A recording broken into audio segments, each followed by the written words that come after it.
Alright, so let's go to our front view. We're going to add a supporting loop, and we'll line that up right there. I'm going to grab these vertices and press GG, edge slide them in. And I'll grab these vertices, GG, to edge slide these over. And then I'm going to use, I think, a divot indent marker. So we'll come to face select, C for circle select, and I'm just going to select these faces here.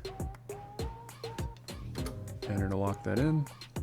I need to deselect these bottom faces. So just kind of want that selection there.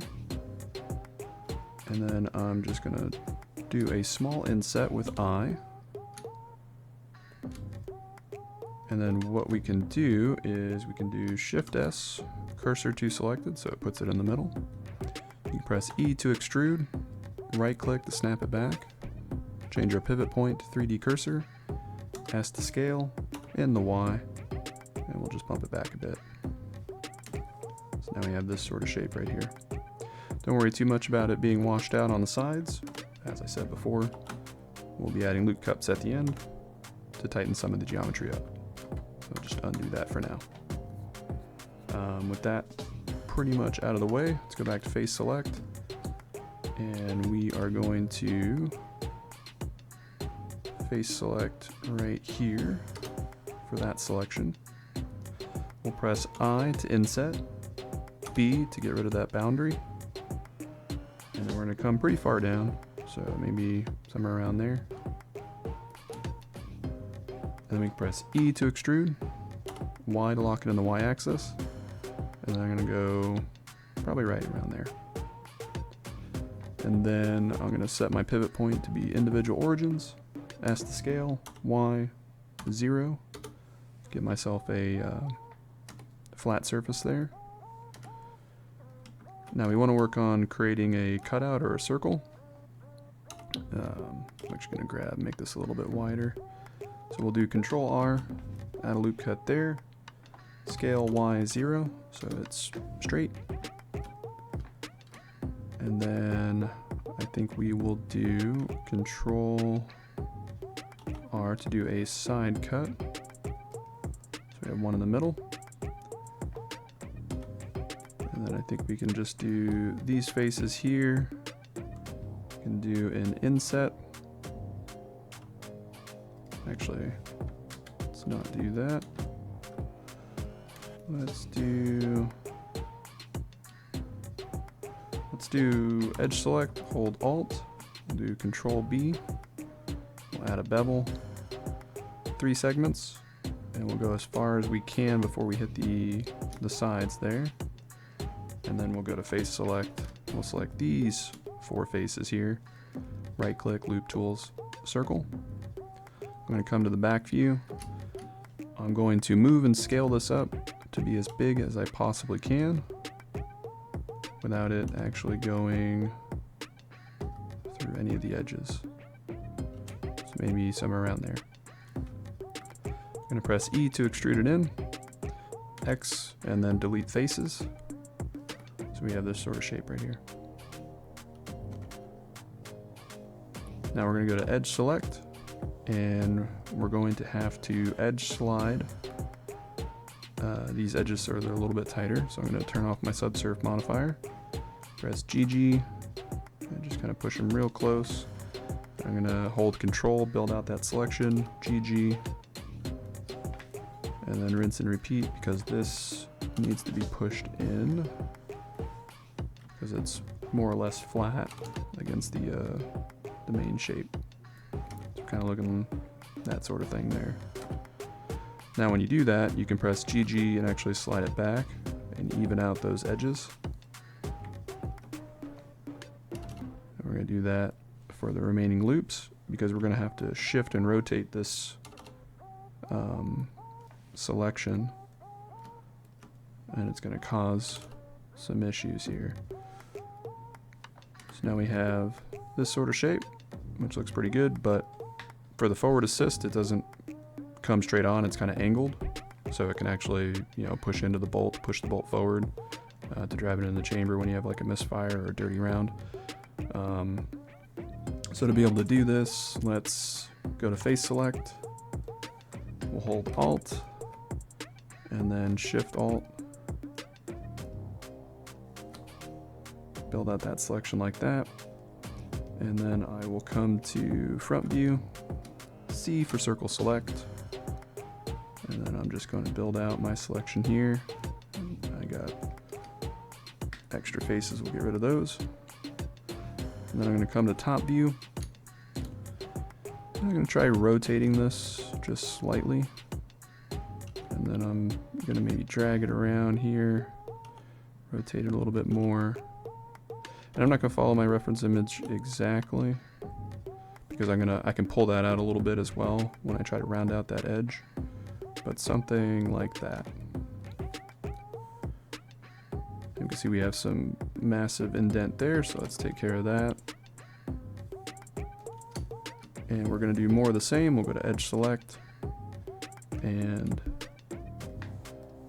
we'll give ourselves some room. So we'll grab this edge, GG, edge slide it back, and get these other edges out of the way.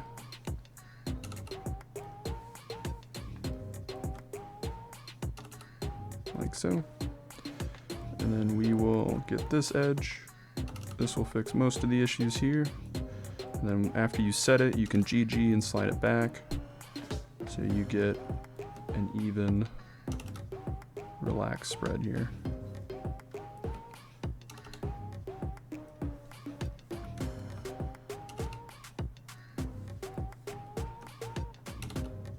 So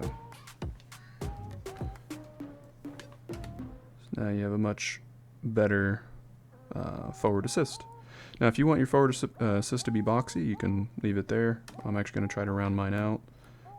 To do that, I'll go to edge select and I'm going to hold control, then shift control, and then repeat that to build out these selections here. I'm going to grab the top and bottom as well. And I'm just going to try to round this out. Just grabbing the Y, just do a slight bend. And then I'll deselect with circle select and right click. Get rid of that top one. Get rid of the bottom selection.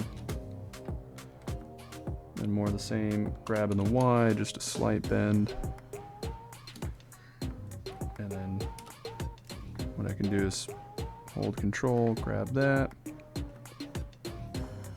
grab in the Y and just do a slight bend. Now it's a little bit more rounded. Nothing too crazy.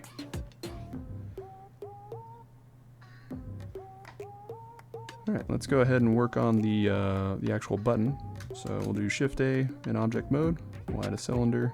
I don't know why my little window's not opening, but I'll hold F9. And I want to do 24 vertices. I'll rotate in the Y by 90, scale, grab, there we go, and then we're going to scale this down even more.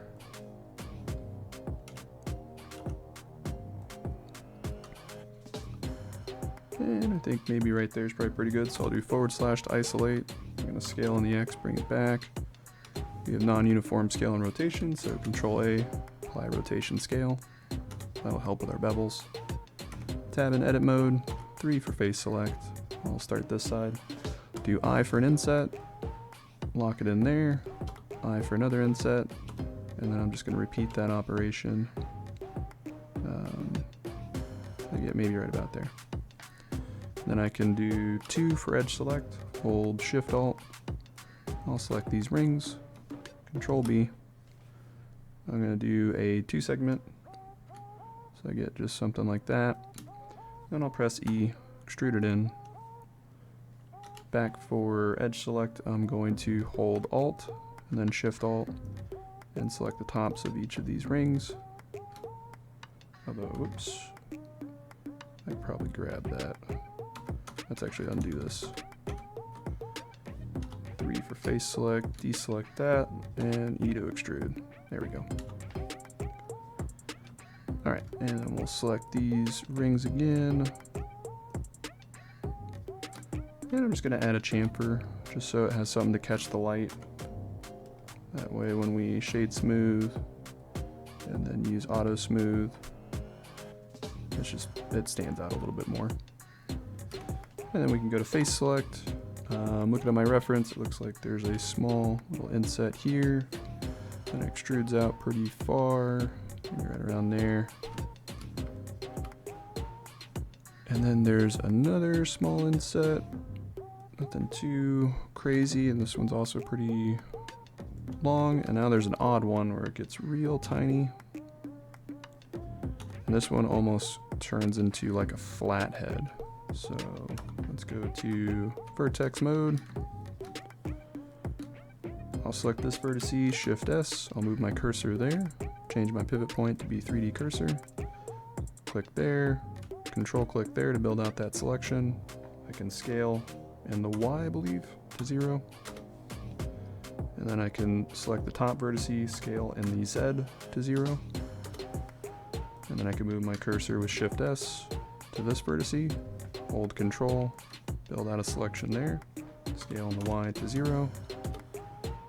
And then I can select this vertice here, cursor there, scale on the Z to 0.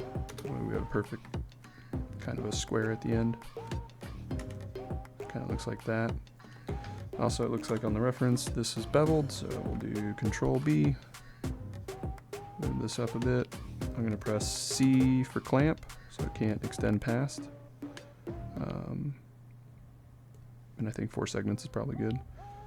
I'll press A, select everything. 1 for vertex, M for merge by distance. Remove our duplicates there. And then I think that looks pretty okay. Most of this inside stuff you're not going to see anyways. So we could probably just go ahead and position it. So let's switch our pivot point to be individual origins. We'll rotate it, grab it, scale it, and then let's come to front view, grabbing the Z, and then scale it up a bit. This thing looks comically large. I mean, I think that looks goofy, but maybe it doesn't. Looking at the rest of the unit, I guess not. Alright, leave it there. Okay, so that's pretty much the forward assist. We can come to edge select mode, hold Alt, select this back ring here, and then we can E to extrude, S to scale, bring it in, and then we can E to extrude in the X. That way just give it a little bit of thickness in the back there. We need to create a space for the charging handle, so we'll come to face select with 3, and we will select these top 4 faces here. Press I to do an inset. So you kind of have that going on, and then E to extrude. I'm going to lock it in the X. Then I press X to delete those faces. And then this will round out a little bit better when we join it to the railing system at the top. Don't have to worry about that for right now. But so far so good. So that's the charging handle prepped. We got the ejection port. We got the shell deflector, forward assist. All right, so I think now we'll tackle the tough part where we're gonna actually make the ejection port dust cover. So let's go ahead and do that.